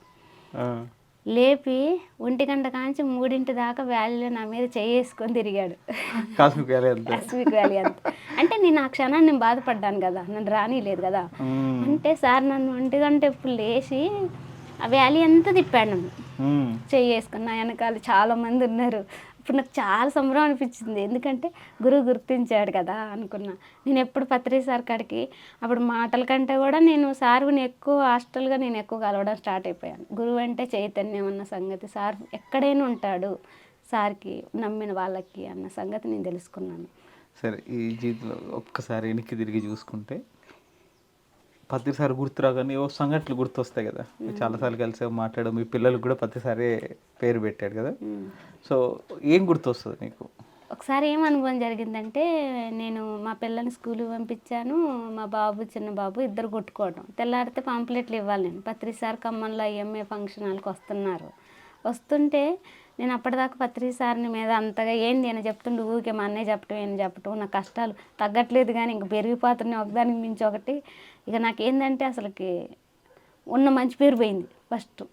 ఎందుకంటే ధ్యానంలోకి వచ్చింది, ఇది నాన్ వెజ్ తింది, ఇంకా అమాయకంగా తయారైంది, ఇంకా మూర్ఖంగా ధ్యానం చేస్తుంది.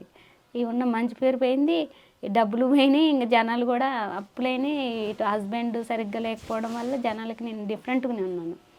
ఎట్టుందంటే ప్రపంచంలో డబ్బు ఉండి కొంచెం రిచ్గా మెయింటైన్ చేసే వాళ్ళని గౌరవిస్తారు, అది కూడా పోయింది. అయితే నేను అనుకున్నా నాకు ధ్యానం ఇష్టం కదా, మా అన్నయ్య చెప్పాడు నువ్వు పాంప్లెట్లు ఇవ్వు అని చెప్పాడు. అంటే సరే నేను ఇస్తానని మేడం గారికి ఫోన్ చేస్తే నేను వస్తా రేపు పొద్దున పాంప్లెట్లు ఇవ్వడానికి అన్నా.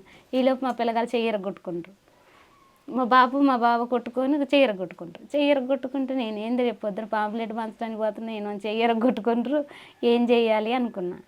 పోతే ఇక గనక నేను అనుకున్నాను, రేపు పాంప్లెట్లు ఇవ్వకపోతే నిజంగా నువ్వు ఉంటే మాత్రం నేను రేపు పొద్దున పాంప్లెట్ ఇస్తాను, ఈ చేయి కట్టుకోవాలనుకుంటే ఆ డాక్టర్ కాడికి పోతే డాక్టర్ లేడు. నైట్ అట్నే పిల్లగాళ్ళని పాపని తీసుకొని వచ్చాను. నైట్ 2 పత్రి సార్ వచ్చి పాప అప్పటికి మంచినీళ్ళు తాగట్లే, ఆ చేయితోటి బరువు మాతట్లే, సైడ్ తిరిగి పండట్లే. 2 పత్రి సార్ వచ్చి గట్టిగా లాగి చెయ్యి అటు ఇటు తిప్పి చెయ్యి ఇటు పడేసిండు. పాప చేయి స్ట్రైట్ అయింది. పాప లేచి ఫ్రిడ్జ్ కాడికి పోయి బాటిల్ తీసుకొని అదే చేతితో వాటర్ తాగుతుంది. అమ్మయ్య ఇక నేను బతికిపోయినాను అనుకున్నా.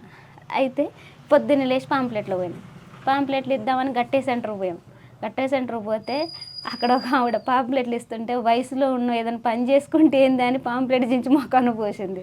మొఖాన్ని పోస్తే ఇదేంది ఏమైంది ఇట్లా పోసింది నాకు అనుకుని ఇంటికి వచ్చి బాగా కొంచెం బాధపడ్డాను. ఏంటో నేను ఏమైనా పొరపాట్లు చేస్తున్నానా? బంధువులందరూ అంటున్నారు ఈమె కాగితాలు పోసింది, ఈ గురువు ఏమో కష్టాలు పెడుతున్నాడు, ఈయనేమో హెల్త్ ఇలా అయిపోయింది. ఫైనాన్షియల్గా నాకు ఒక పాల ప్యాకెట్ తెచ్చి 4 రోజులు చేసుకున్న రోజులు కూడా ఉన్నాయి. నేను ఎవరన్నా చేసి అడగలేను. నేను అట్టన్న ప్రాబ్లం నేను చెప్దామా నుంచి లోకి అవుతానేమో అన్న ఫేస్ చేసుకుంటూ నన్ను నేను బాగా బాధ పెట్టుకునేదాన్ని బాగా అసలు విపరీతంగా. అప్పుడు నన్ను మాస్టర్స్ బాగా సపోర్ట్ ఉండే నాకు. కానీ నాకు ఎప్పుడు డబ్బులకు లోట్లేదు ప్రతి నిమిషం. ఎందుకంటే నాకు లేకపోయినా నేను విశ్వానికి డబ్బులు ఖర్చు పెడతాను బాగా. అప్పుడు నాకు ఇవ్వడం నేర్చుకున్నాను నేను బాగా. ఆ విశ్వానికి ఇచ్చినప్పుడు నాకు ఎప్పుడు డబ్బులు ఉన్నాయి, ఇప్పుడు కూడా ఉన్నాయి, అప్పుడు కూడా ఉండే, ఎప్పుడు ఉంటాయి. ఇందాక మాట్లాడుతూ పత్రి సార్ గొప్పతనం గురించి కొన్ని మాటలు మాట్లాడు, నాకు చాలా బాగా అనిపించింది. సో ఏంటి అంటే ఆయన అంటే ప్రేక్షకుల కోసం ఏంటి పత్రిజీ గొప్పతనం, ఏం చేశాడు ఆయన? పత్రిజీ అంటే రీసెంట్గా సార్ చనిపోయారు.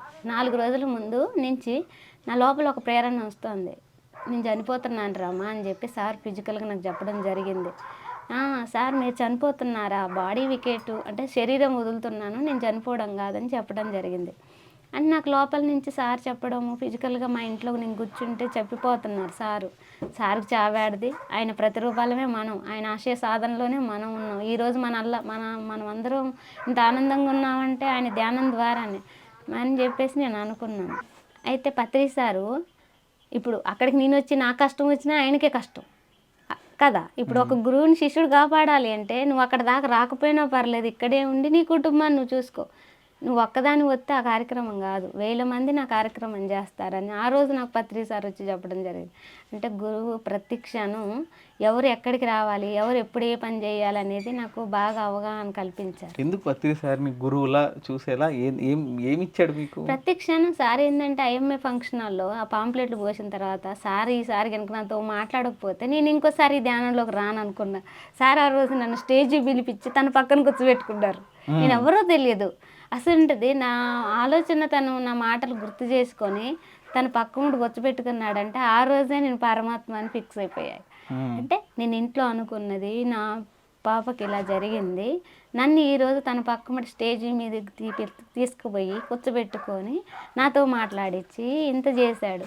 మీ ఇంత శూన్యం తర్వాత, ఇంత ఏమంటారు కోల్పోయిన తర్వాత, సో ధ్యానం వల్ల మీ జీవితం బాగుంది, ఈ ధ్యానం అందించిన పత్రిజీ పట్ల మీకు చాలా కృతజ్ఞత ఉంది, ఇది మీ మాటల్లోనే అర్థమవుతుంది. అయితే ఎక్కడ పత్రి సార్ అంటే ఏదైనా వచ్చి మీకు మాట చెప్పడం కానీ స్ట్రైట్గా డైరెక్ట్గా ఆ మాట మీ మీద ఎక్కువగా ప్రభావం ఇట్లా ఏమైనా ఉందా? అట్లా లేదులే, కానీ నాకు కాశ్మీర్ వ్యాలీలో ఆ ప్రభావం చూపెట్టింది. నాకు పత్రి సార్ ఏంటంటే మా భర్త చనిపోయినాక 14వ రోజు నేను సార్తో వడ్డించడం జరిగింది. సార్ నా కోసం వచ్చారేమో, నేను అందుకే వచ్చానేమో కమ్మో. సార్ నన్ను వడ్డీయమని చెప్పారు, వడ్డీ అని చెప్పారు. నేను వడ్డిచ్చాను ఆ క్షణాన్ని. ఆ టైంలో ఎవరు రారు కదా, ఆ టైంలో కూడా నేను గురువుగారి కోసం వచ్చానంటే గురువు గుర్తించాడు, గురువు నన్ను రప్పించుకున్నారు అనుకుంటా. ఇప్పటికి కూడా నా గురువు నన్ను ప్రతి క్షణం కాపాడుతూ ఉన్నాడు. గురువు అంటే శరీరం కాదు, ఆత్మ చైతన్యము. ఆయన ప్రతి క్షణం మనతో ఉండి మన లోపల ఉండి మన ఆలోచన రూపంలో ఇంత ముందుకు తీసుకెళ్తున్నారు. ఇవాళ నేను మా ఊర్లో భూమి కొలిపించుకొని పైపులు వేసుకొని రాళ్ళు బాతుకొని ఉన్నప్పుడు కూడా నేను ఒక్కదాన్ని డోజర్ ముందు నడుస్తున్నప్పుడు అప్పుడు నా లోపల ఒక శక్తి నన్ను నడిపించింది. నా ఎమ్మటి ఎవరు లేరే మా వాళ్ళు అన్న ఫీలింగ్ రాలే. నాలో ఒక శక్తి, ఒక ఆడపిల్ల ఎందుకు చేయలేదు ఈ పనులన్నీ. నేను ఒకటే అనుకుంటా, బాధ్యతగా ఉన్నప్పుడు భాగ్యం దక్కిద్దని సార్ చెప్పడము, మన గమ్యం వైపే మన ఆలోచన ఉండాలి. ఆ రెండు నా మైండ్లో బాగా ఫిక్స్ అయిపోయినాయి. ఏదైనా పట్టుకున్నామంటే ఆఖరి వరకు వదిలిపెట్టకూడదు. పట్టక రాదు, పట్టు విడవక రాదు, పట్టు పట్టట కంటే పడుచొచ్చటం మేలయ్య అన్న పద్యము నేను సరోజం మేడం గారి ఆమె ఆ జర్నీలో నేను నేర్చుకున్నాను. ఆ పనులన్నీ ఆమెతోటి. ఆమె అంత జనాన్ని కూడా ఎంత మెయింటెనెన్స్, ఎంత ఓపికతో, ఎంత సహనంతో చేసేది. ఆమె కాలుకి పుండైనప్పుడు అసలు ఎవ్వరు లేరు ఆ టైంలో. మేడం గారికి నేను సేవ చేసినప్పుడు ఆ టైంలో అందరూ వెళ్ళిపోవడం, వాళ్ళ ఇళ్ళకి వాళ్ళు వెళ్ళిపోయారు. కానీ ఈ టైంలో గురువుకి అవసరం కదా, ఎవరు లేరేంటి అని నన్ను చాలా క్షణాన్ని మేడం అనుకునేటోళ్ళు. ఆ కాలుకు పుండైనప్పుడు కూడా నేను మేడం తోటి 3 months బాధపడటం అనేది అది కర్మరమా అని మేడం గారు దాన్ని యాక్సెప్టేషన్ చేసి ఒక మెడిసిన్ తీసుకోకుంటుంది. అట్లాంటి పరిస్థితుల్లో కూడా మేడం గారు నెట్టుకుంటూ వచ్చారు. ఒక్కళ్ళు ఉన్నా నడిపించింది, 10 మంది ఉన్నా నడిపించింది, 100 మంది ఉన్నా నడిపించింది. మేడం ఎక్కడ ఆగలే. ఎప్పటికప్పుడు కొత్తదనంగా ఉండాలి, ఎవరు వస్తే వాళ్ళని యాక్సెప్టేషన్ చేసుకోవాలి, ఎప్పుడు ఒక్కరినే పట్టుకోకూడదు, అది బంధము. మన కోసం మనం చేసుకోవడమే, ఇతరుల కోసం మనం చేసినప్పుడు మనం ఎదగము. మన కోసం మనం ఎప్పుడైతే ఎదుగుతాం, మనలో మనం నమ్ముకోవాలి, మన జ్యోతిని మనం వెలిగించుకోవాలి అని సార్ ఎందుకు చెప్పారు. నేను సార్ నా లోపలే ఉన్నాడని మేడం చెప్తూ సారే నడిపిస్తున్నారు ఈ వ్యాలీనని మేడం దగ్గర నేర్చుకున్నట్టుగానే ఈరోజు నన్ను ఇక్కడ ఉన్నాను కూడా. నా ప్రతి క్షణం, ప్రతి ఆలోచన, ప్రతి నడవడిక నా గురువు నా వేసే ప్రతి అడుగు కూడా నా గురువు తెలుసు. నన్ను ఇక్కడ దాకా మీ పిఎంసి వాళ్ళు కూడా ఇక్కడికి వచ్చి నన్ను తీశారంటే నా గురువు పర్మిషన్ తోటి. ఒకరోజు సార్ అన్నారు, నీ జీవిత చరిత్ర ఎంతోమందికి ఇన్స్పిరేషన్గా ఉంటుంది అని అన్నారు. చావు అనేది అందరికీ వస్తుంది, కొంచెం వెనక ముందు లేదు. అంతే కాకపోతే నేను ఆ రోజు వాళ్ళు నన్ను అలా చూసుకున్నారు. ముందుగా లైఫ్లో ఇన్ని వస్తుంటాయి కాబట్టి నేను ఆ రోజు పొందాను, ఓకే, దాన్ని యాక్సెప్టేషన్ చేశాను, దీన్ని యాక్సెప్టేషన్ చేశాను. అట్లా అని చెప్పేసి ఇంత సామ్రాజ్యాన్ని సృష్టించిన ప్రతి గురువుకి చావు తప్పలేదు. అలాంటి సామ్రాజ్యం ఇప్పుడు మనం ఎంత అనుకుంటా, ఇప్పుడు మనము ఈ లోక కళ్యాణంలో భాగస్వాములు చేశారు పత్రి సార్, మనం ఇంకెంతో చెయ్యాలి. ఎక్కడైతే ధ్యానం గురించి విమర్శిస్తున్నారో నేను ఇక్కడే ఉండి ఇక్కడే పిరమిడ్ కట్టేసి ఇక్కడే అందరికీ ధ్యానం గొప్పతనాన్ని తెలియజేయాలని నేను అనుకుంటున్నాను. ఎందుకంటే ఇక్కడ బాగోలేదు కాబట్టి నా గురువు ఉంచాడు. ఒక గురువు ఒక శిష్యుని ఆడు ఉంచాడంటే వాళ్ళ మీద విశ్వాసంతో ఆడు ఉంచుతారు. ఎన్ని పరిస్థితులు ఎన్ని అవమానాలు ఎదురైనా కూడా మనకి సత్యం తెలిసిన మన వాళ్ళంటే మామూలు మనుషులు ఎలా ఉండగలుగుతారు? మరి వాళ్ళందరినీ మనము నన్ను ఎవరో ఉద్ధరించాలని నేను అనుకునేదాన్ని. నువ్వు అందరిని ఉద్ధరించడానికి వచ్చినావు అని పత్రి సార్ చెప్పారు. నిన్నెవరు ఉద్ధరించరు, నువ్వే అందరికి చెప్పాలి అని సార్ నాకు చెప్పడం జరిగింది. ఆ ఉద్దేశం నా లోపల నుంచి వచ్చింది. అందులోటి ఇప్పుడు నాకు అన్ని పనులు వచ్చేసింది, ఇంతకుముందు పనులు రావు. కాస్మిక్ వ్యాలీలో నేను ప్రతి పనిని ఏ పనైనా ఇప్పుడు ఇంకా 10 మందికి చేసి పెట్టగలుగుతున్నాను. వండర్ఫుల్, బాగుంది రమాదేవి గారు. మా అన్నయ్య కూడా నీకు రాఖీ కడితేనేమో అయిపోద్ది కానీ ఆత్మజ్ఞానం ఇస్తే ఆ కాన్సెప్ట్ ఒక అన్నయ్య ప్రతి చెల్లికి, ఒక అక్కకి, ఒక తమ్ముడికి ఇవ్వాల్సింది. ఈ ధ్యానం ఇస్తే వాళ్ళ లైఫ్లో ఎప్పటికీ బాగుపడతారు. పిల్లలకు కూడా తల్లిదండ్రులు ఆత్మజ్ఞానాన్ని ఇవ్వాలి. ఒక యూత్కి కూడా ఆత్మజ్ఞానం వచ్చాక వాళ్ళ లైఫ్ని వాళ్ళు ఎలా బెడ్ చేయగలుగుతారు అనేది నాకు బాగా అనిపించింది. ఎందుకంటే ఏమీ తెలియని వయసులో నేను చేసుకొని అన్నీ కోల్పోయిన తర్వాత నేను పొందాలనుకున్న టైంలో అందరూ లేకుండా అయిపోయారు. అప్పటిదాకా నాకేం అర్థం కాలేదు జీవితం. అందుకే ప్రతి వాళ్ళు ఆత్మజ్ఞానం తెలుసుకున్నాక లైఫ్ ఎంత అద్భుతంగా ఉంటుంది అనేది ఇప్పుడు నేను తెలుసుకున్నాను. కాబట్టి ఇది నాటకం అన్న సత్యం ఎప్పటికప్పుడు ఎరుకలోకి వస్తున్నప్పుడు, ఎందుకంటే నా లోపల ప్రశాంతత వచ్చింది. ఇప్పుడు ఎవరి కోసం నేను జీవించట్లే, నా కోసం నేను జీవించుకుంటున్నాను. నా కోసం ఇప్పుడు నా మీద నేను ఆధారపడుతున్నాను. నా కాళ్ళు ఇచ్చారు, రెక్కలు ఇచ్చారు, నన్ను నేనుగా ఇప్పుడు ఎవరో సంపాదించిన దాని మీద కూడా నేను ఆధారపడట్లేదు. ఇప్పుడు నా రెక్కల కష్టంతో నేను నా టైలరింగ్ చేసుకుంటూ నా కాళ్ళ మీద నేను నిలబడుతున్నాను. ఆ ఫుడ్ నేను తీసుకున్నప్పుడు ఎంత గర్వంగానూ ఉంది నాకు. ఇవాళ నేను కార్యక్రమాలకు పెట్టాలన్నా చేయాలన్నా కూడా అది నేను సంపాదించుకున్నదే ఇవ్వగలుగుతాను. ఎందుకంటే 24 గంటలు పని చేయాలి. మనం పని చేయకపోతే అది పిరమిడ్ మాస్టరే కాదు. పని చేయకుండా 24 గంటలు ధ్యానం చేయాలి, పని చేయాలి, అన్నీ బ్యాలెన్సింగ్ చేయాలి. Very good, thank you Ramadevi గారు. మీ లైఫ్ని మీరు ధ్యానం ద్వారా ఎంత ఉద్ధరించుకున్నారు, ధ్యానం ద్వారా ఎంత మెరుగుపరుచుకున్నారు, నిజంగా మీ జీవితం ప్రపంచానికి స్ఫూర్తిది. Thank you. మీ టైంని కేటాయించి మీ జీవిత విశేషాలన్నింటినీ పిఎంసితో పంచుకున్నందుకు థ్యాంక్ యూ. యూత్కి, పెద్దవాళ్ళకి నేను చెప్పాల్సింది ఏంటంటే ఆత్మజ్ఞానాన్ని సంపాదించుకున్నాక మ్యారేజ్లు చేసుకుంటే యూత్ అంతా కూడా జీవితం బ్రహ్మాండంగా జీవించగలుగుతారు. ఏ విషయాన్నైనా తట్టుకోగలుగుతాం, దాంట్లో నుంచి ఫేస్ చేయగలుగుతాం, దాంట్లో ఆత్మానుభూతిని చెందగలుగుతాము. ఒక తల్లిదండ్రులైనా, ఒక యూత్ అయినా ఒక పిల్లలకి ఆత్మజ్ఞానాన్ని ఇవ్వాలి. ఇచ్చిన తర్వాతనే ఆ పిల్లలు వాళ్ళ లైఫ్లో ఆనందాన్ని మనం చూడగలుగుతాం, వాళ్ళు కూడా ఆనందంగా ఉండగలుగుతారు. ఈరోజు నేను ఇప్పుడు ఏ మేడలో ఉంచినా, ఏ బంగారాలు వేసుకున్నా, ఎంత డబ్బున్నా కూడా మన లోపల తృప్తి లేకపోతే, ఆ జ్ఞానం లేకపోతే, ఆ ఉన్న వాటిని ఎలా ఉపయోగించుకోవాలో కూడా తెలియదు. మరి అలాంటివి ఉన్నా ఒకటే, లేకున్నా ఒకటే. ప్రతి ఒక్కళ్ళు ఆత్మజ్ఞానం సంపాదించుకోవాలి. సంపాదించుకున్న తర్వాతనే లైఫ్ని కంటిన్యూ చేయాలి. అనవసరమైన విషయాలల్లో జోక్యం చేసుకోవద్దు. రీసెంట్గా మా సిస్టర్ ఒక ఆవిడ తెలియక అమెరికా కోసం అని తన విలువైన జీవితాన్ని సూసైడ్ చేసుకోవడం వల్ల నాకు చాలా చాలా బాధగా ఉంది. ఎందుకంటే తనకి 30 ఏండ్లు ఇంత కష్టపడి జస్ట్ అమెరికా కోసం ఊరేసుకొని చనిపోవడం జరిగింది మా సిస్టర్. నాకు చాలా బాధేసింది. ఒక యూత్ ఎప్పుడు అలాంటి ఇబ్బందులు పెట్టకూడదు. ఎందుకంటే ఆ జ్ఞానం లేదు కదా. అయ్యో తల్లిదండ్రులు ఎంత కష్టపడ్డారు, ఎంత కష్టపడి ఎంత ప్రేమగా చూసుకున్నారు. ఆ బాధ్యతలు ఆ పిల్లలకి మనం చిన్నప్పటి నుంచి నేర్పిస్తే, ఆ ధ్యానం నేర్పిస్తే, ఆ స్టాండర్డ్, ఆ విల్ పవర్ వాళ్ళ లోపల పెరిగినప్పుడు ఏ కష్టమైన ఏంటిది ఇది, ఇవాళ ఉంటారు రేపు పోతారు, ఇది శాశ్వతమా అది శాశ్వతమా, ఆ జ్ఞానం మన లోపల వచ్చినప్పుడు ఆ క్షణకావేశంలో చేసిన పొరపాటు తిరిగి రానిది. మా చెల్లి చనిపోయిన తర్వాత నేను తను మా పిన్ని కూతురు, అసలు నాకు ఎంత బాధ వేసిందంటే 2-3 రోజులు అంటే మనం అక్కడికి పోయి చెప్పలేము. కాకపోతే నా లోపల ఉంది ఈ బాధ. ప్రతి ఒక్క యూత్ కూడా ధ్యానం చేయాలి. ధ్యానం వల్ల వాళ్ళ లోపల ఉన్న ఆ జ్ఞానాన్ని సంపాదించుకొని లైఫ్‌ని బీట్ చేయాలి. తల్లిదండ్రులు కూడా పిల్లలకి చిన్నప్పటి నుంచి ఈ జ్ఞానాన్ని అందించితే వాళ్ళు ఏ విషయంలో అయినా వాళ్ళకు వాళ్ళు స్టాండర్డ్ అవ్వగలుగుతారు అనేది నేను కోరుకుంటూ ఉన్నాను.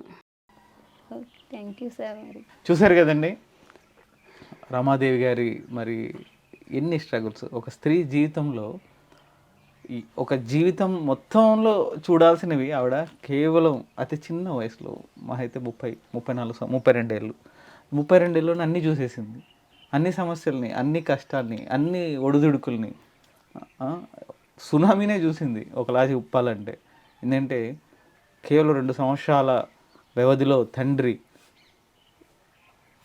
భర్త, అన్నయ్య మరి ముగ్గురు కూడా మరి వాళ్ళ శరీరాన్ని వదిలేస్తే ఒక శూన్యం ఏర్పడుతుంది. మరి ఆ శూన్యాన్ని కూడా ఈరోజు సంపూర్ణంగా దాన్ని అధిగమించి ఒక స్ఫూర్తివంతమైన జీవితాన్ని రమాదేవి గారు జీవిస్తూ, నిజంగా యువత అంతా రమాదేవి గారిని చూసి నేర్చుకోవాలి. అంటే చిన్న సమస్య వస్తేనే మనం డిప్రెషన్ అని, అదని, ఇదని జీవితాన్ని అల్లకల్లోలం చేసుకుంటూ ఉంటాం. మరి రమాదేవి గారి జీవితం అల్లకల్లోలం నుంచి ఆవిడ ఈరోజు ఒక ప్రశాంతమైన నదిలాగా, సరస్సులాగా, ఒక సముద్రంలాగా ఈరోజు ఆవిడ జీవితాన్ని, ఆవిడ మనస్సుని ఆవిడంతా ప్రశాంతంగా అంత ఉచ్చ స్థితిలో ఉంచుకున్నారు ఈరోజు. మరి రమాదేవి గారి జీవితం నిజంగా మనందరికీ స్ఫూర్తి. ధ్యానం యొక్క గొప్పతనం, ఆధ్యాత్మికత యొక్క గొప్పతనం, పత్రిజీ యొక్క గొప్పతనం ఏమని చెప్పాలి? ఇవే రమాదేవి గారు లాంటి జీవితాలే వీటికి ఉదాహరణ. పత్రిజీ ప్రత్యక్షంగాను పరోక్షంగాను కొన్ని వేల మంది జీవితాలు, కొన్ని లక్షల మంది జీవితాలను ప్రభావితం చేశారు. ఏం మారింది, ఎంత మారింది, ఎంత ప్రభావితం చేశారు పత్రిజీ అనడానికి రమాదేవి గారి జీవితమే మనకు ప్రత్యక్ష నిదర్శనం. రమాదేవి గారి జీవితాన్ని, జీవిత విశేషాలని అందరితోనూ పంచుకొని అందరి లోపల ఈ ఆధ్యాత్మిక స్ఫూర్తిని నింపుతారని నేను ఆశిస్తున్నాను. రేపు మరొక సీనియర్ పీరియడ్ మాస్టర్తో మళ్ళీ కలుద్దాం. Thank you.